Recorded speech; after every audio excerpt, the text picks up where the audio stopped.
ఇదిగోండి, ఈ sweet corn ఉడకబెట్టడానికి డైరెక్ట్గా నీళ్ళలోకి వేయకుండా ఇది ఆవిరి మీద ఉడుకుద్ది అనమాట. ఈ పెద్ద గిన్నెలో మేము బాండీ పెడతాంలేండి, కొంచెం వాటర్ వేసేసి ఇట్లా అంటే స్టీమర్ మాదిరిగా ఇలా పెట్టేసి మూత పెట్టేస్తే ఆవిరికే ఉడికిపోతాయి.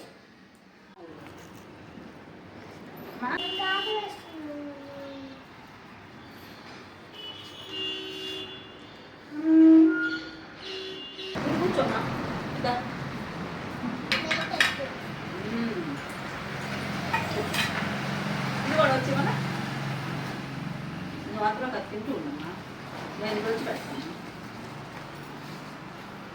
మమ్మీకి కావాలిగా, వచ్చి మమ్మీకి ఇద్దాం.